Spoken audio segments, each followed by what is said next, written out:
सबसे पहले आप सभी लोगों को मेरी ओर से जय हिंद।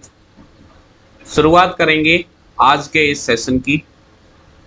ये जो हमारी क्लास है ये कंपाउंड इंटरेस्ट की अगली क्लास है और इसमें हम डिस्कस करेंगे अगले टाइप को।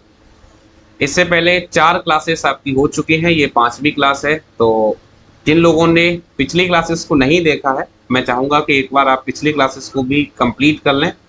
फिर इस क्लास को जब आप कंप्लीट करोगे तो आपको और ज़्यादा बेहतर समझ में आएगा। इसके अलावा प्लेलिस्ट में अगर आप जाओगे तो हमने जो है परसेंटेज चैप्टर को कंप्लीट कर लिया है, प्रॉफिट लॉस पूरा हो गया है, डिस्काउंट पूरा हो गया है, सिंपल इंटरेस्ट कंप्लीट करा चुके हैं। तो आप बाकी चैप्टर्स को भी प्लेलिस्ट से जाकर सर्च कर सकते हो और कंप्लीट जो है टॉपिक को कवर कर सकते हो। मतलब ऐसा नहीं है कि टुकड़ों में आपको चीज़ें बताई गई हैं, पूरा सिलेबस टाइप वाइज पूरा चैप्टर आपको सिस्टमेटिक तरीके से यहाँ पर बताया गया। ठीक है, तो चलिए फिर आगे बढ़ते हैं और शुरुआत करते हैं आज के इस सेशन की। सबसे पहले हम ये जानते हैं कि आज का जो हमारा टाइप है उसमें क्वेश्चंस बेसिकली किस पैटर्न पे पूछे जाने हैं। तो आज के जो क्वेश्चंस हैं वो हमारे मिश्र धन पर आधारित हैं। मिश्र धन को मैं आपको बता चुका हूँ, इंग्लिश में हम इसे क्या कहते हैं, अमाउंट कहते हैं। तो अमाउंट बेस्ड क्वेश्चंस है। अब अमाउंट बेस्ड क्वेश्चंस में कितने तरीके से एग्जाम में क्वेश्चन पूछे जाते हैं और कैसे कैसे हम उसको सॉल्व कर सकते हैं वो आज आपको देखना है। तो लेते हैं पहला क्वेश्चन और शुरुआत करते हैं आज के इस सेशन को। पहला क्वेश्चन है हमारे पास, एक धनराशि वार्षिक चक्रवृद्धि ब्याज की दर पर 2 वर्ष में 500 रुपये और 3 वर्ष में 540 रुपये हो जाती है। तदनुसार उस चक्रवृद्धि ब्याज की वार्षिक दर कितनी है। आप देखो, 2 वर्ष में राशि हो रही है 500 और 3 वर्ष में राशि हो रही है 540। तो आपको क्या करना है, आपको राशि लिखना है। 2 वर्ष में राशि हो रही है 500, 3 वर्ष में 540। ठीक है, अब आप ये देखो 2 वर्ष से 3 वर्ष में जाएंगे तो कितने वर्ष का डिफरेंस है, मतलब अंतर कितना है, 1 वर्ष का है।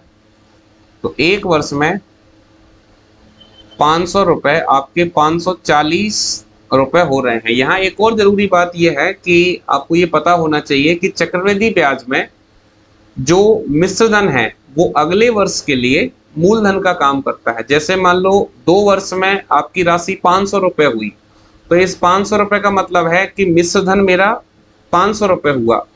अब ये जो 500 रुपये हैं ये तीसरे वर्ष के लिए मूलधन का काम करेंगे, यानी तीसरे वर्ष मूलधन क्या रहेगा, 500 रुपये रहेगा। तो 500 रुपये अगर 540 रुपये बन रहे हैं तो मुझे कितने रुपए का ब्याज मिला, 40 रुपये का। कितने रुपए पर, 500 रुपये पर इंटू 100। अब मुझे निकालना क्या था, मुझे निकालना था रेट, दर। तो सिंपल सॉल्व करेंगे, 2 जीरो से 2 जीरो कैंसिल किया। अब 5 से कैंसिल करेंगे 40 को, 5 से 40 को कैंसिल किया 8 बार। तो आंसर कितना आ जाएगा, 8%। Correct answer option A. और मुझे लगता है कि इससे आसान कोई तरीका नहीं हो सकता, एकदम सिंपल तरीका है। आपको क्या करना है, बस आपको टाइम डिफरेंस देखना है और सिंपल आप जो है क्वेश्चन को सॉल्व कर सकते हो, बहुत आसानी से आप इसको फाइंड कर पाओगे। ठीक है, एक और यहाँ जो ध्यान देने वाली बात है वो ये है कि चक्रवृद्धि ब्याज के अंदर अगले वर्ष के लिए जो मिश्र धन है वो मूलधन का काम करता है। ठीक है, आगे बढ़ेंगे, अगला क्वेश्चन लेते हैं। अब आप देखिए यहाँ पर अगला क्वेश्चन क्या कह रहा है, एक धनराशि R% प्रतिवर्ष के चक्रवृद्धि ब्याज पर 2 वर्षों तथा 3 वर्षों के बाद क्रमशः 1440 और 1728 रुपये हो जाती है। R का मान कितना है। अगर मैं ध्यान दूं तो जो इससे पहले जो क्वेश्चन था आप देखो वहां पर भी क्या था, 2 वर्ष और 3 वर्ष। इस क्वेश्चन में भी क्या है, 2 वर्ष और 3 वर्ष। अब पिछले वाले क्वेश्चन में मुझे राशि दी हुई थी 500 और 540। इसमें मेरे पास राशि कितनी है, 1440 और 1728। आप यहाँ पे लिख लीजिए, यहाँ पे आप लिख लीजिए 2 वर्ष और यहाँ पे लिख लीजिए 3 वर्ष। 2 वर्ष में राशि कितनी हो रही है, 2 वर्ष में राशि हो रही है 1440 रुपये और 3 वर्ष में हो रही है 1728 रुपये।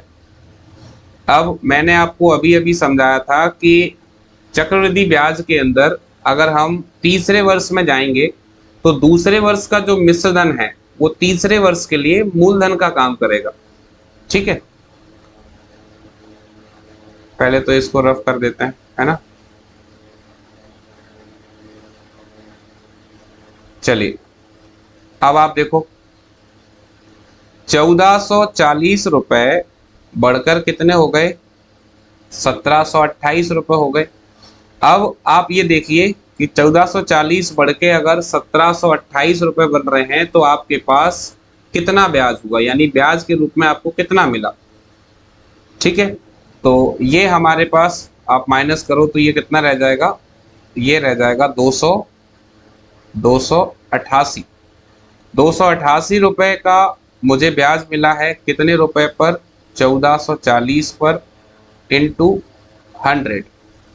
अब चूंकि मुझे रेट निकालनी है तो इसको सॉल्व करेंगे तो मेरे पास रेट आ जाएगी, 0 से 0 कैंसिल, 144 से 288 कैंसिल करेंगे, 2 बार 10 का गुणा करेंगे 2 से, तो आंसर आ जाएगा 20%। Correct answer option number D.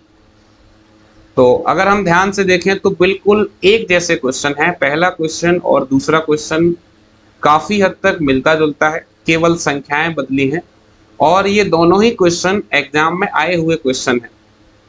बाकी एक और बात यहाँ पर जो जरूरी है आपके लिए जानना वो ये है कि जितने भी क्वेश्चन मैं आपको यहाँ करा रहा हूँ ये सब के सब एग्जाम में पूछे गए क्वेश्चंस हैं, यानी ये सब के सब इम्पोर्टेंट क्वेश्चंस हैं और ऐसे ही क्वेश्चंस आपको आगे भी एग्जाम्स में देखने को मिलेंगे, इसलिए बहुत ध्यान से आपको इन्हें समझना है। क्लियर, आगे बढ़ते हैं अगले क्वेश्चन की तरफ। क्वेश्चन नंबर 3 में क्या है, कोई धन चक्रवृद्धि ब्याज पर 2 वर्ष में 3600, 4 वर्ष में 5184 हो जाता है, ब्याज की वार्षिक दर ज्ञात कीजिए। अगर हम ध्यान से देखें तो ये क्वेश्चन पिछले दोनों क्वेश्चन से थोड़ा सा अलग है। कैसे अलग है, समझिए। यहाँ पर टाइम कितना दिया है, 2 वर्ष और 4 वर्ष। आप देखो इससे पहले जो हमने क्वेश्चन किए थे उनमें टाइम कितना था, 2 वर्ष और 3 वर्ष। यहाँ पर है 2 वर्ष और 4 वर्ष। तो क्या करना है, कोई दिक्कत नहीं है, आप पहले लिख लीजिए 2 वर्ष और 4 वर्ष, टाइम लिख लो। उसके बाद राशि कितनी हो रही है, 2 वर्ष में राशि है 3600 और 4 वर्ष में राशि हो रही है 5184। तो सबसे पहला काम तो आपको ये करना है कि आपको इसे सरलतम रूप में लिख लेना है। अगर आप इसको सरल कर सकते हो तो आपको इसे सबसे पहले सरल करना है। ठीक है, तो कैसे करें आप देखो, मैं इसको 9 से कैंसिल कर रहा हूं। ठीक है, तो 9 से जब कैंसिल करेंगे तो ये कैंसिल हो जाएगा, 9 से 9 चौक 36, 400, यहाँ 9 से कैंसिल करेंगे तो ये हो जाएगा 9 पंजे 45, कितना रह जाएगा 6, तो 9 7 63 और फिर कितना रह जाएगा 5, तो 9 6 54। क्लियर।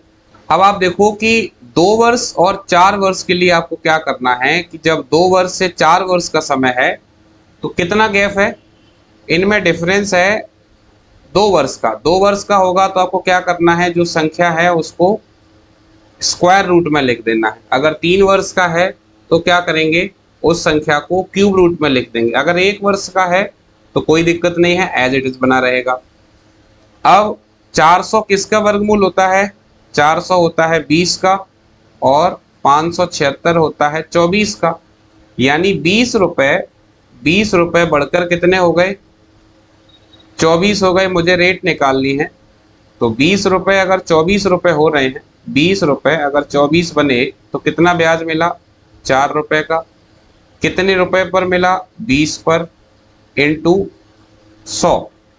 अब इसको सॉल्व करेंगे तो 20 से कैंसिल हो जाएगा, 20 पंजे 100, 5 का मल्टीप्लाई 4 से करेंगे तो आंसर कितना आ जाएगा? 20%। Correct answer option number A.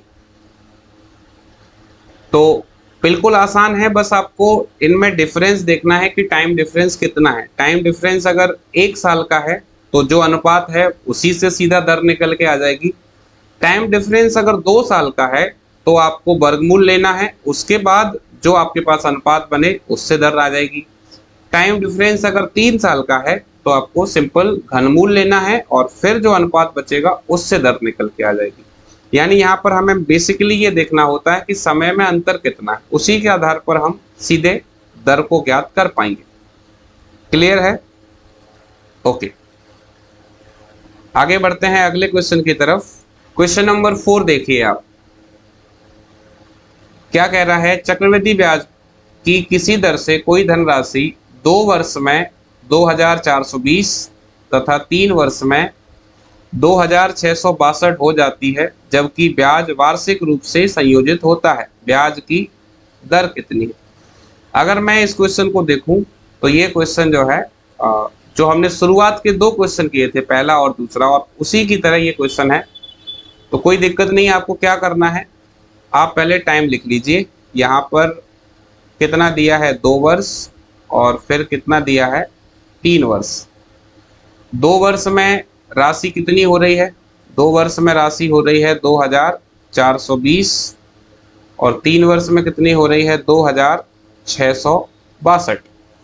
अब 2 से 3 वर्ष में कितना अंतर है? 1 साल का। 1 साल का जब अंतर होगा तो आपको अनुपात को सीधा सीधा ही सॉल्व करना है, कुछ भी आपको चेंजेस नहीं करने हैं। तो इसके आधार पर 2420 रुपए अगर 1 साल में 2662 रुपए हो जाते हैं तो मुझे कितने रुपए का ब्याज मिला? 2662 में से 2420 घटा दीजिए, कितना आएगा? 242 रुपए। 242 रुपए का ब्याज मिला मुझे 2420 पर दर निकालने के लिए इंटू 100। इसे जब सॉल्व करेंगे तो क्या करना है? सिंपल 0 से 0, 242 से 242 कैंसिल, क्या रह जाएगा? 10%। तो आंसर क्या मिलेगा? Option number D, 10%। तो ऐसे क्वेश्चंस को सॉल्व करते समय आपको जो विशेष ध्यान रखना है वो केवल टाइम का रखना है कि समय का कितना अंतर है। 1 साल का अंतर तो सीधे सीधे बना लेंगे हम, ठीक है।